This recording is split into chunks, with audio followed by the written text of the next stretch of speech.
you step by step on how you can eat to beat diabetes. That's what we are going to do in this video.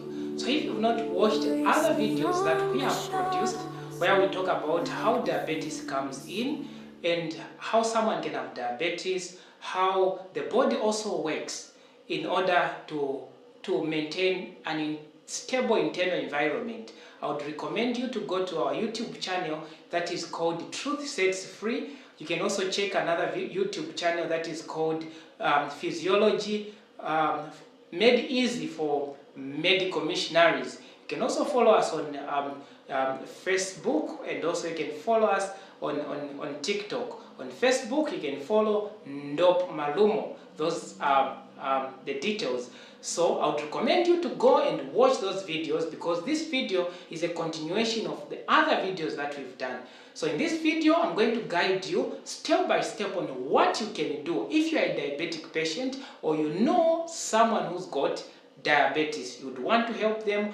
This is what you can do. You need to eat to beat diabetes. Remember, sickness is not supposed to be part of you. We've reached a point in Earth's history where we think sickness should be part of someone. That's not how God created us.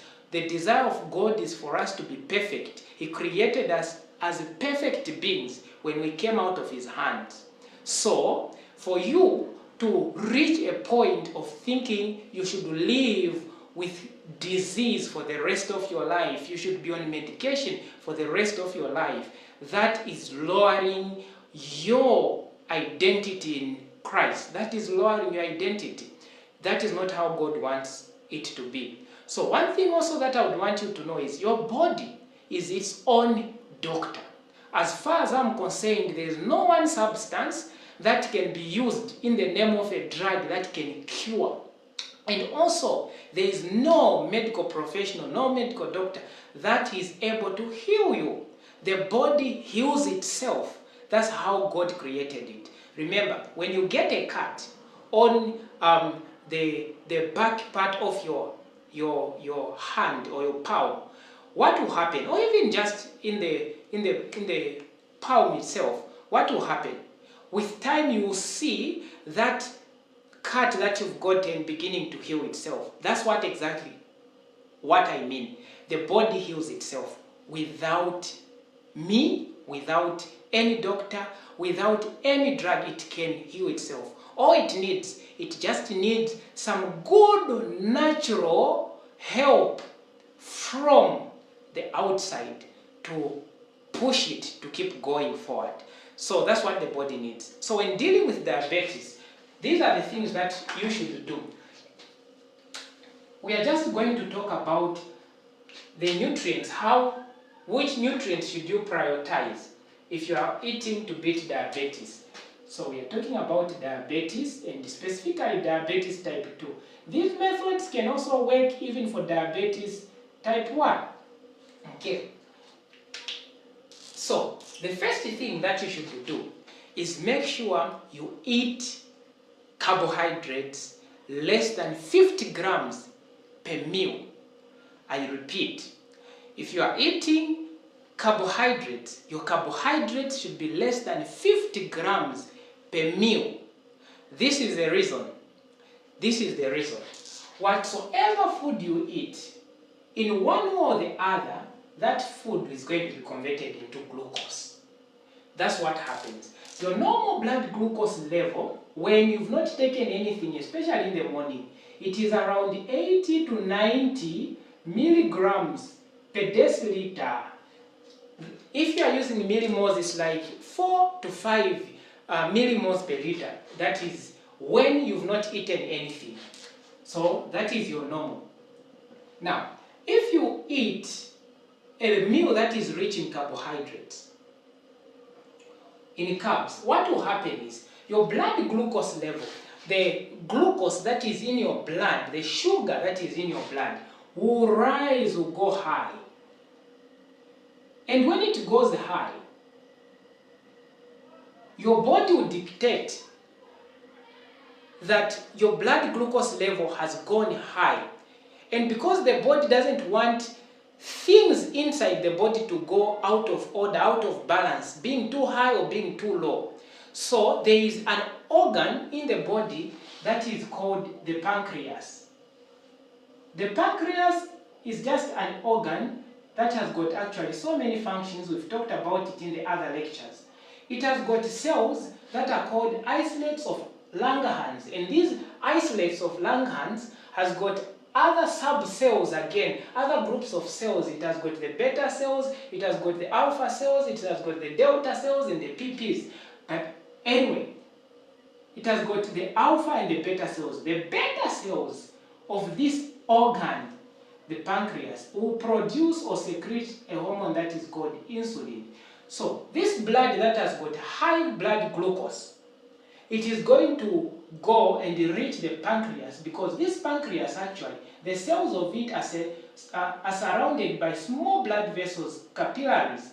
And when this blood reaches the pancreas will sense that no, the blood glucose has gone high. It could be that this person is from eating. And remember, we are assuming that person has eaten a meal that is rich in carbohydrates. So the pancreas is going to secrete a hormone that is called insulin. Insulin, it is coming to make sure that it brings the blood glucose from the high point where it is to a normal point where it's supposed to be. So this insulin, when it comes, it is going to act on the cells, the peripheral cells of the body. Your body is made up of cells, your cells make up tissues, and your tissues make up organs. So there are peripheral cells, cells all over your body. Then there are muscle cells, there are also hepatocytes, or rather cells of the liver, and cells of the adipose tissue, which is just a tissue below your skin. You can find it also around the belly, and also at the bones, and so many other places, and even around the organs. And this is a tissue where fat is stored. So when you see people who are fat, actually you find that the adipose tissue is full of fat. So this insulin will come and talk to these cells. And when it talks to these cells, it's going to tell them, it's going to act as a key to tell them to open, so that this excess glucose should come into the cells. It should be changed into ATP, then changed into energy that you use for various processes or various activities. So these cells are going to open, and the excess glucose will go in there. When these cells have gotten enough of the glucose, and there is still excess glucose remaining, some of this excess glucose is going to be pushed into the cells of the muscle, and it's going to be stored as muscle glycogen. Glycogen is simply a storage form of glucose. So this glucose will be stored in the muscle. In those times in between meals, when you are not eating anything, and your body, your muscles need energy, they will just convert this stored glucose into energy. That's what insulin will do. So if at all there is still excess after glucose has gone in the peripheral cells, it has gone in the muscle cells, the other excess is going to be stored in the hepatocytes, or the cells of the liver. That's where it is going to be stored. So when it's stored there, it is going to be stored in a form again of glycogen.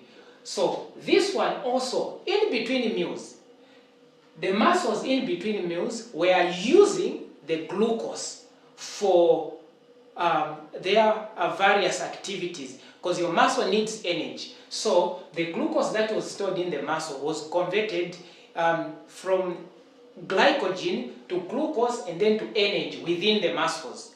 But when it comes to the glucose that is stored in the liver, this one is going to be taken into the blood in between meals, where when your glucose level begins to go low in between meals, it is the glucose that is in your liver that will be put in your blood to make sure that the glucose level is stable in the blood, and also other cells can use some of it. No wonder in the previous video we said you should not eat in between meals if you are a diabetic patient.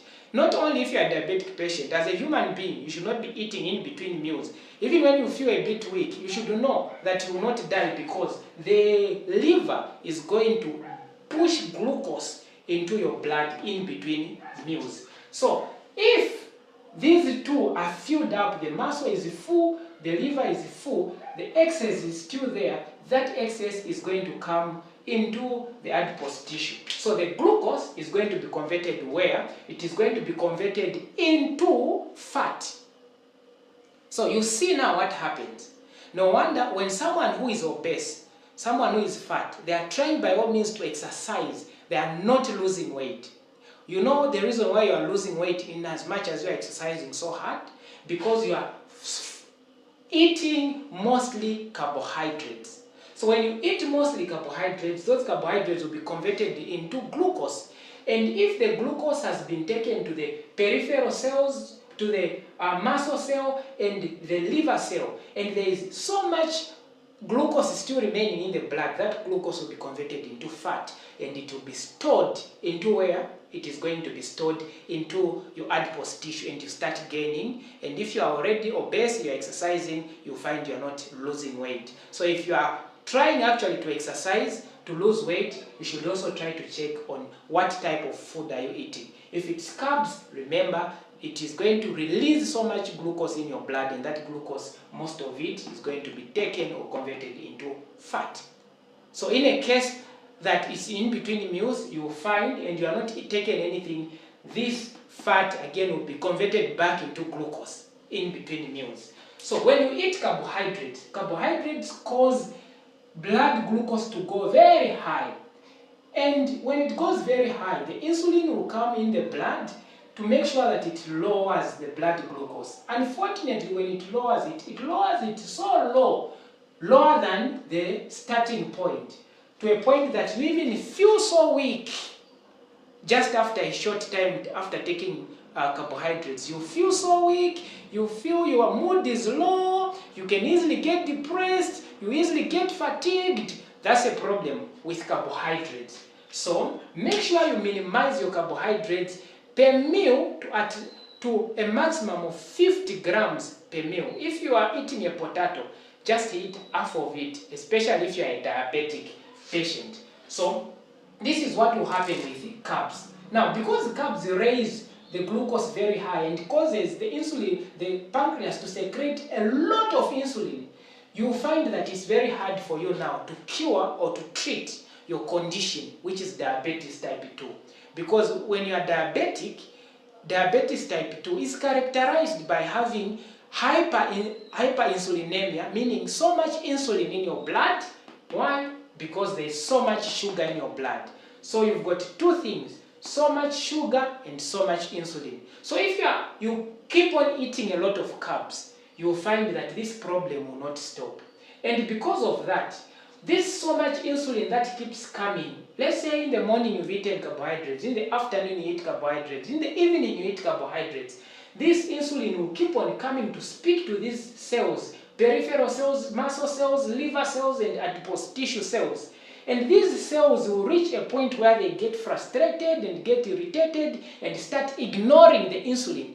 So when the insulin comes, the cells will not open, will just remain closed. And the pancreas will think, why are the cells of the peripheral, the muscle, the liver, the adipose tissue not opening? Maybe I'm secreting a bit of insulin. Let me secrete even more. So it will keep on secreting a lot. And the more it secretes, the more these cells will keep ignoring it. And what will happen? You have insulin resistance. So it will be very hard for you to deal with your diabetes. So you should actually take note on what you eat. Well, let's say you eat a meal that is rich in proteins. What happens when you eat a meal that is rich in proteins? When you eat a meal that is rich in proteins, your blood glucose is going to go high, but it will not go as high as it would go if you had eaten a meal that is rich in carbohydrates. What about when you eat a meal that is rich in fat? A meal that is rich in fat will go high, but not as high as it would go if you had eaten a meal that is rich in fat and in protein. In carbohydrates and in protein. So when you eat a meal that is rich in fat, it will not take your blood glucose way too high. So the fat I'm talking about here, fat has got its own issues. If eaten exceeding what you're supposed to eat, the fat I'm talking about here, it is good fat, healthy fat, and I would recommend to use the plant-based fat. That's what I would recommend. From your avocados, get your fat from your groundnuts, your legumes, get your fats from your beans, get your fat from your coconuts, you get your fats from your cashew nuts, almond nuts. You can get your fat from lots of plant-based sources. So if you take fat, your blood glucose level will not go too high. And that's what your body wants. It doesn't want it to go too high. Also, if you are taking proteins, your blood glucose level will not go too high. So roughly, this is how your meal is supposed to look at. If you are eating your breakfast should have high, it should be very high in fat. It should be high, not very high, high in fat, which is good fat, plant-based. High in fat, and it should be followed by a slightly high protein, and then low carbohydrates, low carbs, less than 50 grams. That's how your breakfast should look, your meal when you are eating. Make sure your fat, plant-based fat is high, followed by protein. And then if possible, you can eliminate the carbohydrates. But if you can't eliminate the carbohydrates, eat less than 50 grams, 50 and below. 50 grams and below. So when you eat your fat and your protein, you get to realize that your blood glucose will not be going way too high, because that's a problem you are trying to reduce. And insulin, if your blood glucose has not gone too high, the pancreas will not be secreting a lot of insulin. And if the pancreas is not secreting a lot of insulin, your cells, peripheral, muscle, liver, adipose tissue cells, they will start missing that insulin, especially in between meals when there is less insulin or your glucose level is low. These cells will start missing the insulin. They will start being sensitive. Any slight secretion or small secretion of insulin from the pancreas, these cells will start responding. But if it's ever secreting, you are eating in between meals, and it's ever secreting, the pancreas is ever secreting insulin, what will happen? These will become resistant. So, if you eat your meal that is high in fat, slightly high in protein, and low in carbohydrates, your glucose will not be going too high, and which is the problem that you're trying to solve as a diabetic. And when it has not gone too high, meaning your insulin also will not be going too high. So meaning you've solved a problem as a diabetic patient. So these are things that you should do. Take note. So the first thing that we've discussed in this short video is the carbs. Make sure you reduce on the amount of carbs. That's the first thing. So in the next video, in the next lecture, I'm going to talk about how you can actually combine certain foods. Because another thing that I almost forgot is you should not eat carbohydrates combined with proteins. When you eat carbohydrates combined with proteins, there is what they call synergistic effect. So proteins, when you take them and you take them together with carbohydrates, they will actually cause your blood glucose level to go way too high. So if carbohydrates brings your blood glucose level to somewhere here, when you eat combined carbohydrates and proteins, when you eat carbohydrates and proteins, what will happen is that instead of just reaching this level, the effect of the proteins will cause your blood glucose not just from reaching this level, but from it will go even way too high there. And because of this, the insulin from the pancreas also will be too high to make sure that it lowers this glucose. So when you combine carbohydrates and proteins as a diabetic, that becomes a big problem. Now, just try to note how you've eaten. You'll get to realize that most of these laws, you've been violating them. And it's very hard for you to heal. It's not your problem. They didn't tell you. They told you just to be eating brown bread. That's what they said. But this was not taken it was not noted. So in the coming videos, we are going to talk about how, especially if you are in a setup like Africa, how can you combine these foods? How can you be eating? Because exclusively, mostly in Africa, our meals are full of carbohydrates. Talk of the nshima, talk of the cassava, talk of the maize, talk of the sweet potatoes, the Irish potatoes, bread, cereals, all those. How can you be eating? So we are going to talk about that, and also we are going to talk about what other things you can be doing in order to make sure that you eat to beat diabetes. So here we are going to stop from here. I'm going to ask you to share this video, to subscribe, and if you are the one who is sick of diabetes, try implementing these things that we are talking about. Remember, the body heals itself. All it needs is or are right conditions.